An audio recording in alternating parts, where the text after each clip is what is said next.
Good morning, children. Real numbers. We are done with Euclid's division lemma. We have seen the applications of Euclid's division lemma. Right. We are moving to the next part. Rational numbers. Rational numbers. What is a rational number? Right. Already while discussing set theory also we discussed what rational numbers are. In your 9th standard you have learnt about rational numbers. In your 8th standard you learnt about rational numbers. Let us have a quick recap of what a rational number is. See, come on.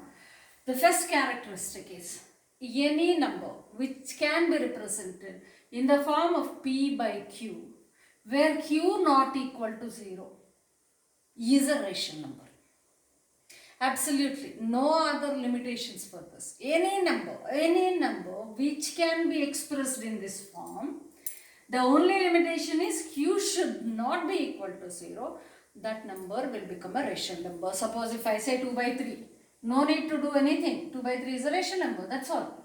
5 by 4 is a rational number. Now if I take 6, it is also a rational number because it can be expressed as 6 by 1 where denominator value is not equal to 0. Right? So what is the first thing?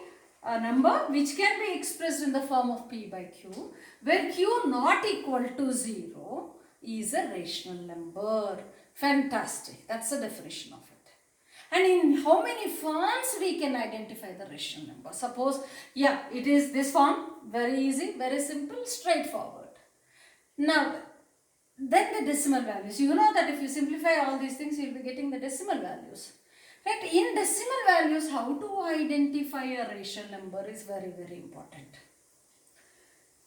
Right, the first one here is terminating decimal.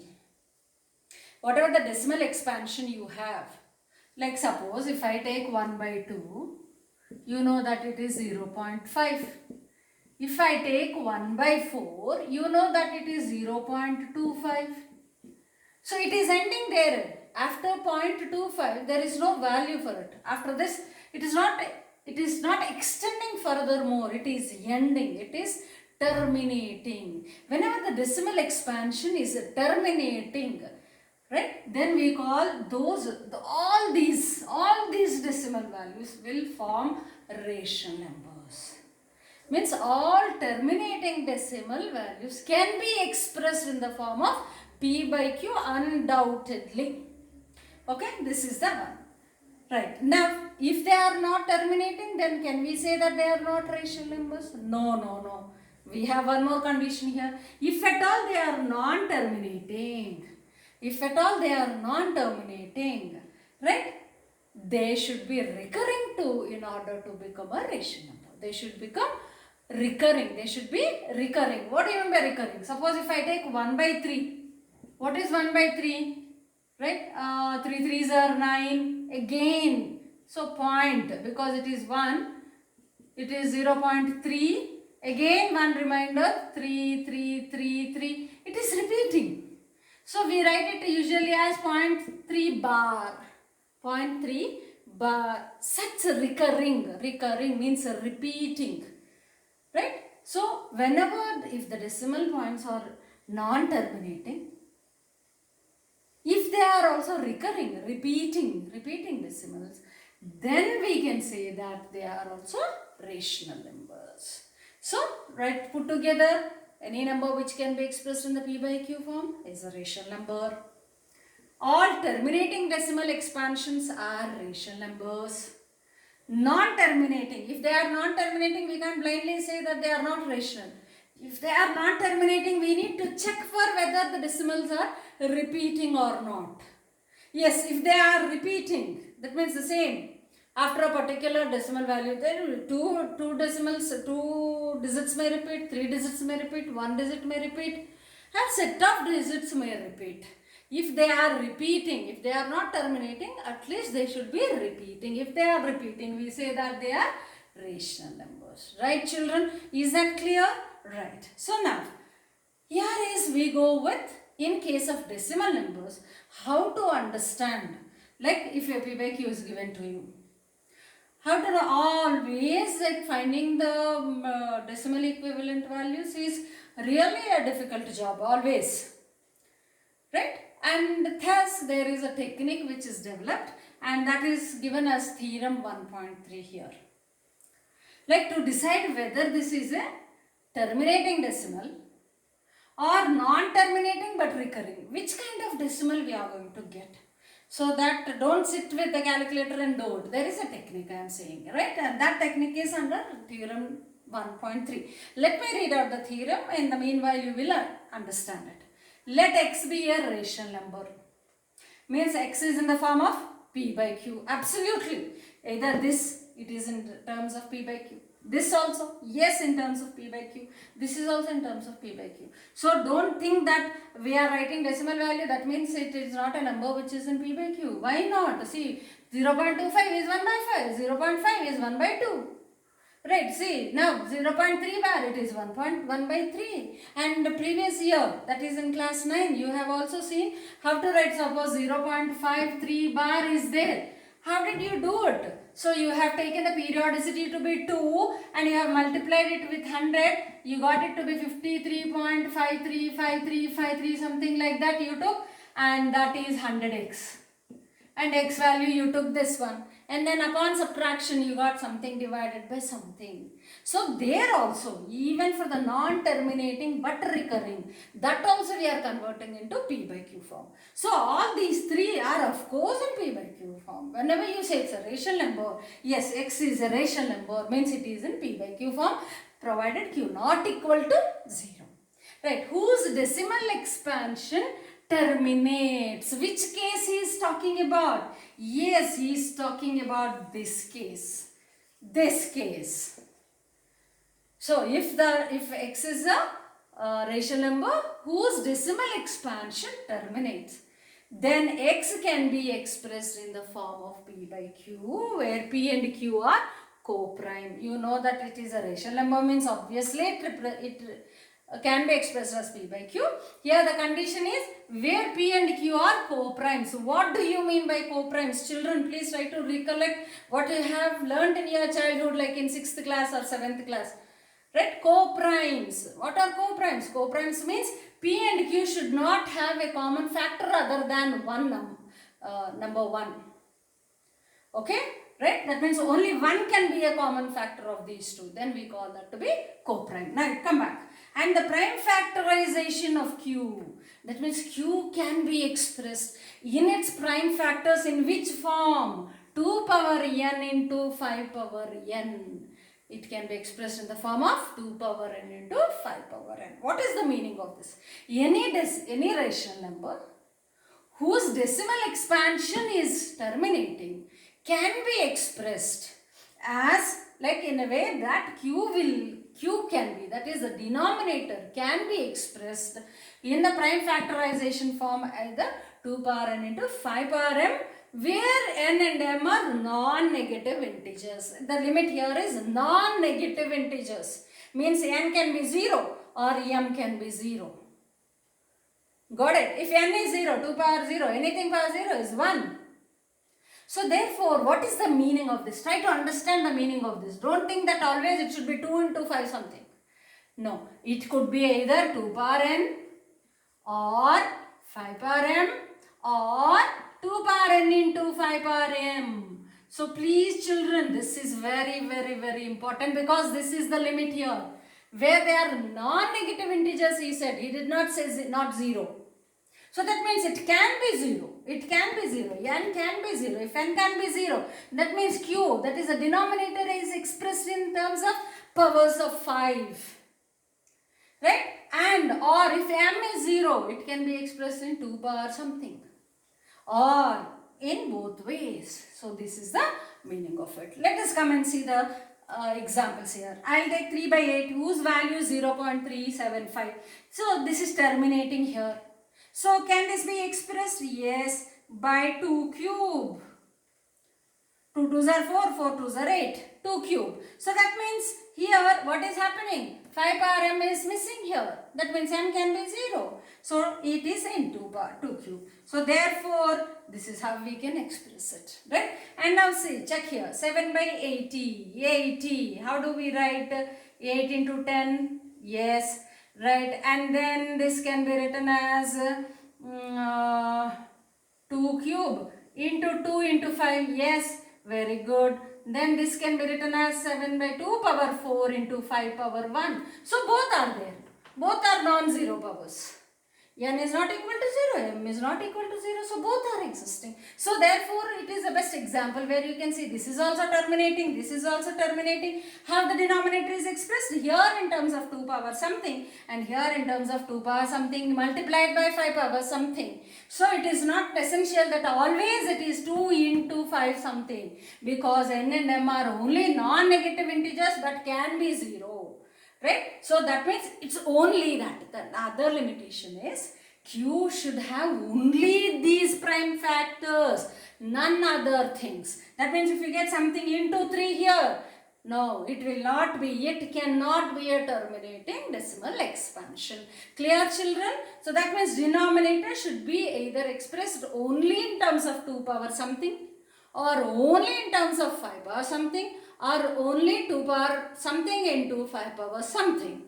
But no other number, no other prime number is supposed to be there in denominator. This is the meaning of it. Please pause the video for a moment and copy it down.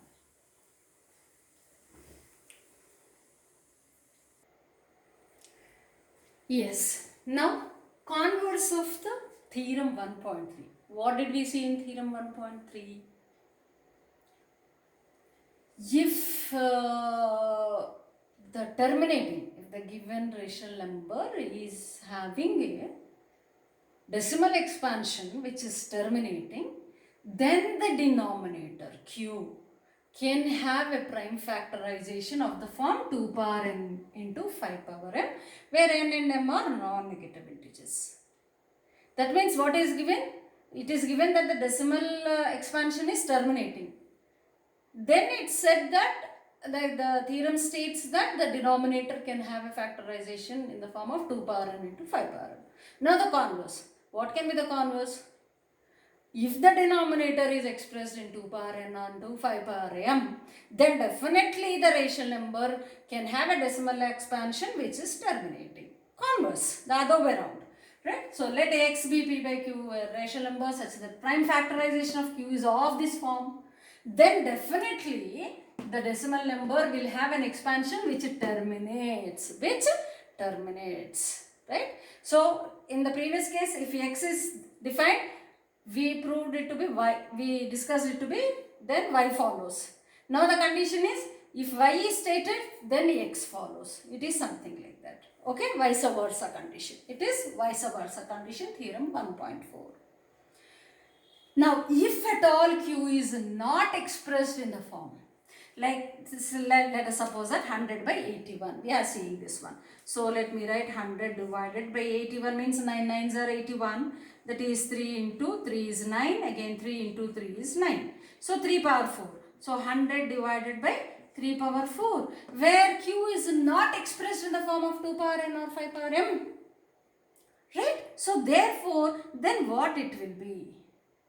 Then it will be a rational number with a decimal expansion which is non-terminating. Since it is in p by q form, it is recurring. It can be recurring because it is a rational number. After all, a rational number can't be only just non-terminating. If it is non-terminating, definitely it should be recurring. That is a repeating one. Okay, so that is 100 by 34. 3 power 4. 3 power 4. So now let us see this one as another example. 41 by 75, that is 41 by 3 into 25 is a not. So where this is equal to 41 by 3 into 5 into 5. So which is equal to 41 by 3 power 1 into 5 square.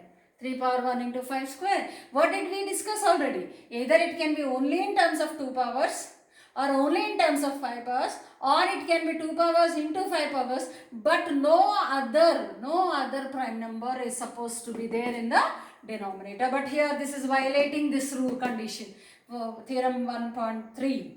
So therefore, it can't have a recurring decimal, terminating decimal. So thus that means ER3 theorem 1.5 states the same. Suppose if Q is not expressed in this form, then definitely the decimal expansion is non-terminating, and I add here, since it is a rational number we are saying, so it should be repeating. It is understood that it is repeating, or what we call as a recurring, right? So therefore this is theorem 1.5. Now it is very easy for us to see whether the given particular P by Q form rational number is having a decimal number which is terminating, or which is having a non-terminating but recurring decimal. Clear, children? So it is with theorem 1.5 we can easily find out whether it is terminating or non-terminating. If it is expressed in 2 power n into 5 power m, where n and m are non-negative integers, then it is terminating decimal expansion, and if it is not able to be expressed in terms of this, then it is what do we call it as? Non-terminating but repeating or recurring decimal. Come on, children, just copy this down. I'll go with one or two other examples. Of course, from your exercise only I'll take one problem and then I'll solve, and you can finish exercise 1.3. Okay, right? Chalo, copy this.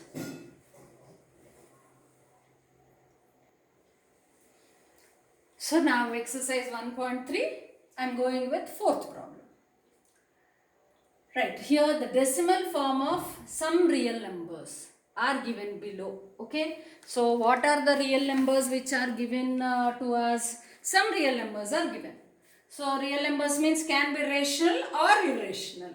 Okay, and in each case decide whether the number can be expressed in the form of P by Q or not. That means when can a number be expressed in the form of P by Q? In case of decimal numbers, one point is it should be terminating. The second one is if it is not terminating, at least it should be repeating. Then only you can express it in P by Q form. If not, you cannot express into P by Q form. That won't be a rational number, right? So what can you say about the prime factors of Q? Now suppose if it is terminating, prime factors can be in the form of 2 power n into 5 power m. If it is non-terminating but recurring, it will be in the terms of 2 power n, not in terms of 2 power n into 5 power m. That's all we have to do. So let us see what are the numbers which are given to you. Right, so here 43.1, 2, 3, 4, 5, 6, 7, 8, 9. It terminated at this point. So it can be expressed as P by Q. Now second one, 0.120, 1200, 12000, 12, then 4 zeros, ... So children, here you may think, let me see the third one also. So 43.1, 2, 3, 4, 5, 6, 7, 8, 9 bar. So he gave the same thing as this, whether this is possible or not. Okay, chalo, come on. So in this case it is very good, terminating. So in solution what we are going to write? The first one, it is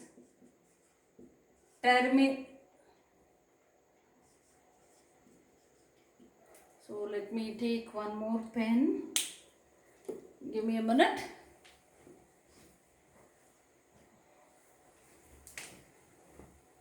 It is terminating decimal. So therefore can be expressed. Yeah, please children, write the number again. 43.1, 2, 3, 4, 5, 6, 7, 8, 9. He didn't write a bar over here. So therefore, just only by this one, whether this decimal is possible or not, for which number we will get, afterwards after solving you will know that. It is terminating decimal, therefore can be expressed in P by Q form. This is one point. And the other one is, how is Q? Terminating. Terminating means Q can be expressed as